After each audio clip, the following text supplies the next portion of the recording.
Welcome to Skytech-Lens, the US-Canada energy partnership. Once celebrated as a model of international cooperation, has long been the backbone of North American prosperity. For decades, the two nations worked hand in hand, building a vast network of pipelines, refineries, and trade agreements that ensured a steady flow of energy across their shared border. This alliance was not just about oil and gas, it was a symbol of trust, mutual benefit, and a shared vision for economic growth and stability. Leaders from both countries often touted their energy relationship as proof that neighbors could thrive together, even in a world marked by competition and uncertainty. This partnership has been a cornerstone of North American economic security, powering industries, fueling transportation, and supporting millions of jobs on both sides of the border. The seamless movement of energy resources helped keep prices stable and economies resilient, even during global crises. Canada, as the largest oil supplier to the United States, has played a pivotal role in fueling American industries for generations. From the factories of the Midwest to the refineries along the Gulf Coast, Canadian oil has been the lifeblood of American manufacturing, transportation, and even national defense. The relationship extended beyond economics. It fostered a sense of interdependence and shared destiny. However, in early 2025, this stable and mutually beneficial relationship was suddenly upended. A series of political decisions and escalating trade tensions shattered the trust that had been built over decades. What once seemed unbreakable was now at risk, as both governments found themselves at odds over energy policy, environmental concerns, and national interests. Political shifts on both sides of the border transformed a reliable partnership into a source of economic turmoil and public anxiety. As leaders clashed and rhetoric intensified, businesses and communities that depended on cross-border energy trade faced uncertainty and hardship. The ripple effects were felt everywhere, from small towns reliant on fuel deliveries to major cities grappling with rising costs. The decision to weaponize energy interdependence during a heated trade dispute sent shockwaves throughout the continent. Suddenly, the very ties that once guaranteed stability became points of vulnerability. Gas prices soared, refineries shut down, and communities were forced to confront the reality that even the most established alliances can be fragile when tested by political ambition and shifting priorities. This crisis serves as a stark reminder that economic relationships, no matter how long-standing or robust, are always vulnerable to the forces of nationalism and political change. What was once a story of cooperation and shared prosperity has become a cautionary tale, one that underscores the importance of trust, dialogue, and the constant effort required to maintain alliances in an unpredictable world. The crisis began with escalating trade tensions in early 2025. The initial signs were subtle but quickly grew into a full-blown economic confrontation. Long lines at gas stations and busy border crossings hinted at the brewing storm. The situation was further exacerbated by a series of political maneuvers that would soon shake the foundations of North American trade. The US, under President Trump, threatened tariffs on Canadian oil, seen as an attack on Canada's economy. This move was part of a broader strategy to renegotiate trade deals in favor of the US, but it had unintended consequences. The tariffs were not just a political statement, they were a direct hit to one of Canada's most vital industries. In response, Canada took a bold step, curtailing oil exports to the US. This was not a decision made lightly.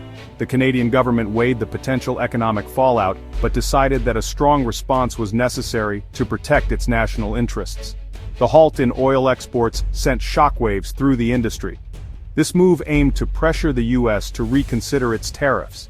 Canadian officials hoped that by creating a significant disruption, they could bring the US back to the negotiating table. The strategy was risky but calculated, relying on the interconnected nature of the North American energy market. The impact was immediate, disrupting the North American energy market. Oil prices fluctuated wildly, and the stock market reacted with volatility. Gas stations across the US began to run dry, and the public quickly felt the pinch. The energy sector, already sensitive to geopolitical shifts, was thrown into chaos. US refineries, heavily reliant on Canadian crude, faced severe shortages. Production lines ground to a halt, and workers were left idle. The lack of raw materials forced many refineries to shut down operations temporarily, leading to significant economic losses and a ripple effect across various industries. The crisis forced the U.S. to confront its dependence on Canadian oil, turning a trade dispute into an energy emergency. The situation highlighted the vulnerabilities in the energy supply chain and prompted urgent discussions on energy independence and alternative sources. The events of 2025 served as a stark reminder of the complexities and interdependencies in global trade and energy markets. Washington State, a major trade gateway, was hit hard by Canada's oil restrictions. Refineries saw a drastic supply drop, causing chaos in the energy market. Petrol stations ran dry, leading to long queues and rationing. Prices soared, impacting the state's economy. The crisis crippled core industries, disrupting fishing, shipping, and agriculture. The interconnected economy faced a severe slowdown. Washington's plight illustrated the cascading effects of the trade dispute, showing how political decisions can devastate regional economies. Michigan, the heart of the U.S. automotive industry, was immediately threatened by the oil cuts. The state's refineries, reliant on Canadian crude, faced severe shortages. Petrol prices surged, causing widespread panic and rationing. The automotive industry, already struggling, faced production bottlenecks. Governor Whitmer declared a state of energy emergency, releasing strategic reserves and urging federal intervention. The crisis highlighted Michigan's vulnerability, dependent on a pipeline crossing an international border, and the risks of economic integration without political stability. The fuel crisis spread rapidly across the Midwest. Minnesota, reliant on Canadian crude, faced severe shortages and rationing. Prices surged, impacting households and businesses. The transportation sector, vital to the Midwest's economy, was hit hard. Farmers faced a dire situation, unable to fuel machinery for the harvest. The crisis threatened the region's agricultural output. The situation in North Dakota, despite being an oil-producing state, underscored the complexities of energy logistics and the interconnectedness of the U.S.-Canada economies. The northeastern U.S. faced intense disruption. New York's northern counties, reliant on Canadian fuel, were cut off, causing severe shortages. Residents faced long drives to find fuel, exacerbating the crisis. Prices soared, straining low-income families. Public services and local commerce were severely impacted. Vermont faced similar challenges, with fuel reserves dwindling and prices spiking. The crisis highlighted the vulnerability of cross-border energy trade and the severe impact on rural communities. The fuel crisis threatened the American agricultural heartland. In Montana, transportation ground to a halt, stranding truckers and spoiling perishable goods. Farmers faced a dire situation, unable to fuel machinery for planting and harvesting. The crisis threatened the entire year's yield. North Dakota saw a black market for fuel emerge, with desperate measures taken to keep operations running. The crisis underscored the deep interconnections between the U.S. and Canadian economies, and the risks of relying on a single foreign supplier. State governments declared energy emergencies, releasing strategic reserves and easing regulations to manage the crisis. Federal pressure mounted to resolve the trade dispute with Canada. Calls for tapping the Strategic Petroleum Reserve highlighted the severity of the situation. Long-term solutions like diversifying oil imports and investing in alternative energy gained urgency.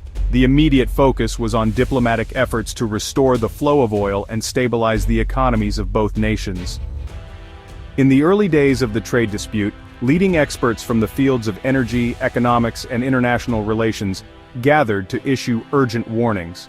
They cautioned that the conflict would not only have immediate effects, but could also trigger a cascade of long-term consequences that would reshape the economic landscape for years to come.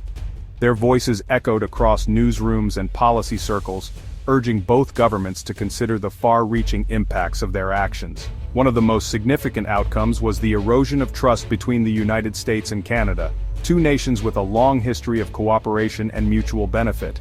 The dispute created a visible rift, as diplomatic relations became strained and negotiations grew increasingly tense. Everyday interactions at the border, once routine, were now marked by suspicion and uncertainty. This shift in tone altered the very foundation of the bilateral relationship, making future collaboration more challenging. In response to the crisis, the United States launched a strategic initiative to reduce its reliance on Canadian oil. Policymakers and industry leaders called for a dramatic increase in domestic energy production, including the expansion of oil and gas extraction within U.S. borders. At the same time, there was a renewed push for investment in renewable energy sources, such as wind and solar power. This dual approach aimed to strengthen national energy security and insulate the country from future disruptions in cross-border supply chains. Meanwhile, the Canadian economy faced significant setbacks. Reduced oil exports led to declining revenues for energy companies, job losses in key sectors, and a noticeable drop in investor confidence. Cities like Calgary, once bustling with activity, saw office vacancies rise and local businesses struggle to adapt. The trade imbalance put additional pressure on Canada's financial markets, with stock prices falling and economic forecasts turning increasingly pessimistic. Ultimately, the crisis became a powerful cautionary tale, highlighting just how fragile economic partnerships can be in the face of political disagreements. It underscored the importance of stable, transparent relations between nations to support trade, investment, and long-term prosperity. As leaders on both sides reflected on the fallout, the need for renewed dialogue and cooperation became clear, reminding the world that the consequences of such disputes can linger long after the headlines fade. Thanks for watching. Subscribe to the channel now for more updates.